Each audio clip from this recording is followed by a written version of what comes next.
Namaste Vidya Khusro. I Javian Arjubano, Assistant Professor in Education and Methodology. Today I will discuss you switch case statement. What is how can define switch case statement? The control statement which allow us to make a decision from the number of choice is called a switch case default. It is more similar to a series of if statement on the same expression. For example, ये आपका switch statement में क्या है, आप जैसे for example आपने switch on किया तो फैन ऑन हो गया, फैन का स्विच ऑन किया तो फैन ऑन हो गया, कोई ट्यूबलाइट है उसका स्विच ऑन किया तो वो ऑन हो गया। तो जैसे आपने कोई एसी का स्विच ऑन किया तो स्विच एसी ऑन होगी। तो जैसे स्विच ऑन कर रहे हो तो वही पर्टिकुलर जिस हम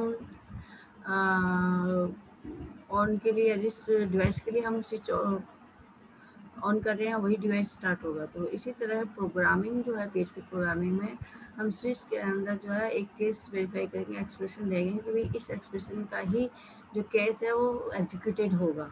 अगर वो स्विच का केस जो है इसमें जो बाकी सारे प्रोग्राम है जिससे मैच करता है उससे मैचिंग करके और वो केस एग्जीक्यूटेड होगा और फिर ब्रेक हो जाएगा। फॉर एग्जाम्पल जैसे स्विच के स्टेटमेंट का एक्सप्रेशन जो है इस तरीके से होगा। स्विच किया मैंने, उसमें एक्सप्रेशन एक्सप्रेशन में मैंने केस डिफाइन कर दिया। जो हमारा एक्सप्रेशन है, जो भी वेरिएबल देते हो आप, डेट देते हो या कुछ भी जो देते हो वो एक्सप्रेशन में डिफाइन कर लो। इस चीज़ के स्टार्ट विथ स्टार्टिंग ब्रेसेस यहाँ से स्टार्ट होगा स्विच केस, और ये जो लास्ट में ब्रेसेस है यहाँ क्लोज हो जाएगा आपका स्विच केस स्टेटमेंट। तो स्विच केस में क्या था, केस 1 केस 2 केस 3 ऐसे अनलिमिटेड केसेस चलते हैं जो आपको कितने भी केसेस ले सकते हो। तो जैसे केस कॉन्स्टेंट 1, अगर मेरा केस कॉन्स्टेंट 1 पहला केस अगर मेरा ट्रू होता है तो मेरा ये कोड स्टेटमेंट एग्जीक्यूटेड होगा, एग्जीक्यूटेड होके फिर ब्रेक हो जाएगा। अब ब्रेक हम क्यों लगाते हैं, जब हमारा कंडीशंस पहले ही ट्रू होके हमारा कोड एग्जीक्यूटेड हो जाता है तो वो उस स्विच केस स्टेटमेंट से लूप से बाहर आ जाएगा। अगर हम ब्रेक नहीं लगाएंगे तो वो सभी केसेस को इनिशियलाइज करके प्रिंट करता जाएगा। तो हमारा कंडीशन चाहे वो ट्रू हो या फॉल्स हो, अगर हमारा कंडीशन जहाँ भी ट्रू हो जाता है वो उस कोड को एग्जीक्यूटेड करे और लूप से वो उस स्टेटमेंट से बाहर आ जाए प्रोग्राम से। फिर मैंने केस कॉन्स्टेंट 2 लिखा, इसका मतलब जब मेरा केस 2 अगर ट्रू हो तो मेरा ये स्टेटमेंट एग्जीक्यूट हो जाएगा। भाई यहाँ जैसे मैंने एक्सप्रेशन में लिख दिया कॉन्स्टेंट 2, स्विच स्विच के अंदर जो एक्सप्रेशन है इसके अंदर मैंने लिख दिया कॉन्स्टेंट 2। तो कॉन्स्टेंट 2 लिख दिया तो ये डायरेक्ट इसको मैच करेगा कि भाई हाँ केस जो है ये 2 वाला इसमें कॉन्स्टेंट 2 और ये स्विच के कॉन्स्टेंट 2 मैच हो रहा है। तो फिर ये इसी स्टेटमेंट जो है execute the statement case constant 2 का उसी को ही एग्जीक्यूट करेगा।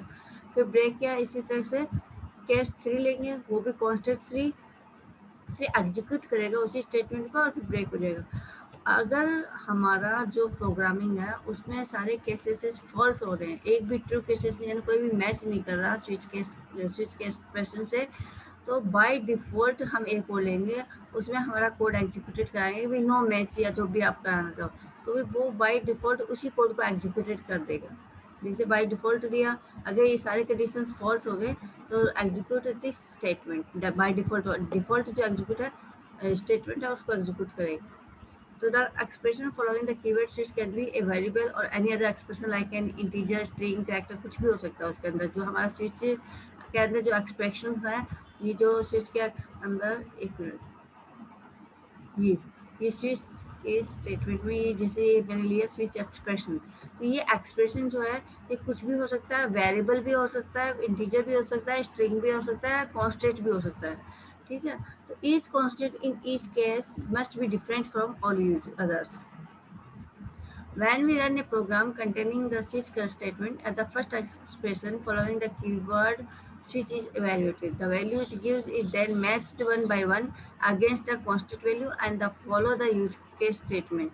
When a match is found, the program executed the statement following that case. If no match is found with any of the case statement, only the statement following the default are executed. अगर हम one by one check करते जाएंगे कि हमारा जो expressions है, जो statement है, जो हमने एक्सप्रेशंस के अंदर, जिस के अंदर जो एक्सप्रेशंस है उसमें जो हमने इवेल्यूएशंस दिया है, चीज़ जो है वो मैच कर रहा है नहीं कर रहा, वन बाय वन केस के अंदर अगर वो मैच कर जाता है तो हमारा कोड एग्जीक्यूटेड, वो प्रोग्राम का स्टेटमेंट एग्जीक्यूटेड हो जाएगा। अगर कोई भी मैच फाउंड नहीं होता, if no match is found, तो बाय डिफ़ॉल्ट जो है डिफ़ॉल्ट जो होता है स्टेटमेंट उसको ही एग्जीक्यूटेड करेगा। फॉर एग्जांपल के तौर पे मैं समझाती हूँ आपको। ये मैंने एक फॉलोइंग नीचे एक एग्जांपल लिया है। इन द फॉलोइंग एग्जांपल मैंने क्या किया, डिक्लेयर किया है एक वेरिएबल एक्स इंटीजर टाइप का है जो इक्वल टू है 3 के। यहाँ ये रहा, मैंने यहाँ ये रहा, ये variable X integer equal to 3 मैंने डिक्लेयर किया है। अब मैं यहाँ क्या कर रही हूँ, तो ये 3 डिक्लेयर कर दिया। अब मैंने स्विच के स्टेटमेंट लगाया, यहाँ स्विच स्टेटमेंट लगाया। स्विच स्टेटमेंट में मैंने एक्सप्रेशन दिया है कि मेरा वेरिएबल एक्स इंटीजर, अब वेरिएबल एक्स इंटीजर लिख दिया। अब वेरिएबल एक्स इंटीजर किसको असाइन करा, 3 नंबर वैल्यू को, 3 को। तो यहाँ क्या आ गया, वेरिएबल एक्स इंटीजर में 3 आ गया। 3 आने के बाद अब ये एक्सप्रेशन में 3 आ गया, 3 आ गया। 3 आने के बाद ये क्या करेगा, तो जो केस 1, केस 2, केस 3 जिससे मैच करा ये 3, उसी केस को एग्जीक्यूट करेगा। तो केस 3 1 से मैच किया, नहीं हुआ, कंडीशन फॉल्स हुई, मैच नहीं हुआ, नो मैच फाउंड, बाहर आया, दूसरे लूप में जाएगा। दूसरे लूप में गया, 2 से मैच किया, 3 और 2 मैच हुआ, नो मैच फाउंड, देन ये तीसरे केस में जाएगा। तीसरे केस में जाके मैच करेगा 3, जो स्विच करता एक्सप्रेशन या कंडीशन जो 3 है, वो केस 3 और 3 मैच हो रहे हैं, तो ये क्या करेगा, दिस इज केस नंबर 3, इसको एग्जीक्यूटेड करेगा, इस कोड स्टेटमेंट को, और लूप से बाहर आ जाएगा। ब्रेक मतलब लूप से बाहर आ जाएगा, इसलिए हम ब्रेक लगा देते हैं। जहाँ मेरी कंडीशन ट्रू होती है उसी वक्त वो लूप से आप बाहर आ जाओ, मतलब कंडीशन ट्रू ही ब्रेक लगाने से लूप से। अगर आप ब्रेक नहीं लगाते हो तो सारे के सारे स्टेटमेंट है उनको एग्जीक्यूट करते जाएगा वन बाय वन। इसलिए हम ये स्विच के स्टेटमेंट में ब्रेक लगाते हैं, ताकि जहाँ कंडीशन हमारी फॉल्स हो रही है वो नेक्स्ट स्टेटमेंट में जाएगा, तो वहाँ चेक करेगा कंडीशन, वहाँ मैचिंग नहीं है तो थर्ड में जाएगा, और जहाँ हमारा मैच फाउंड हो जाता है वहाँ ये लूप से बाहर, मतलब ये स्टेटमेंट से जो प्रोग्राम से बाहर आ जाता है। फिर ये मेरा यहाँ मैच कर गया, केस 3 और 3 मैच हुआ, इसने दिस इज केस नंबर 3, इसको एग्जीक्यूटेड कर लिया। ठीक है, एग्जीक्यूटेड करने के बाद हमारा आउटपुट आएगा, दिस इज केस नंबर 3, ये आउटपुट आएगा हमारा, ये आउटपुट आएगा, this is the case number 3। अब फॉर एग्जाम्पल मैंने यहाँ वेरिएबल क्या लिया, एग्जाम्पल यहाँ मैंने वेरिएबल दे दिया X integer equal to, for example मैंने इसमें दे दिया 5, मैंने 5 लिख दिया। ओके, मैंने यहाँ वेरिएबल लिखा 5। अब मैं जाऊंगी, चेक करेगा वैसे ही, स्विच एक्सप्रेशन में क्या आया, 5 नंबर आया, मैच करेगा, केस 1 से मैच किया 5, no match found, then second में जाएगा, सेकंड में चेक किया, नो मैच फाउंड, थर्ड में चेक करेगा। अब ये कहीं भी केस 5, ये 5 जो है नो मैच फाउंड आ रहा है, तो फिर मैंने कहा था कि अगर कोई सारी कंडीशंस फॉल्स होती है तो हम एक डिफ़ॉल्ट स्टेटमेंट लेंगे जिसमें वो बाय डिफ़ॉल्ट उसको प्रिंट कर देगा। तो ये यहाँ क्या प्रिंट हो जाएगा, दिस इज डिफ़ॉल्ट, और हमारा आउटपुट क्या आएगा, दिस इज डिफ़ॉल्ट प्रिंट हो जाएगा, हमारे आउटपुट में प्रिंट होगा दिस इज डिफ़ॉल्ट। यहाँ की जगह जो दिस इज केस नंबर 3 है, जैसे 5 किया दिस इज डिफ़ॉल्ट प्रिंट हो जाएगा। ओके, ये है। अब ये कैसे काम वर्क करता है, फ्लो चार्ट के अकॉर्डिंग ये वर्क कैसे करता है,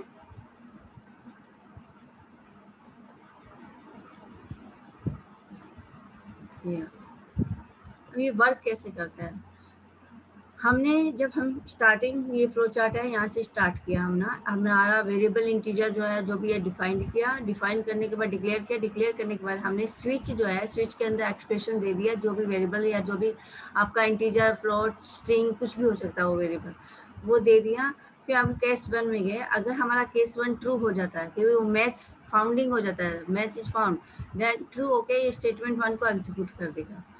अगर ट्रू नहीं होता है तो फॉल्स हुआ तो केस 2 में जाएगा, उसे मैच फाउंड, अगर मैचिंग इज फाउंड, जो हमारा स्विच के अंदर एक्सप्रेशन है ट्रू है तो स्टेटमेंट 2 को एग्जीक्यूट करेगा।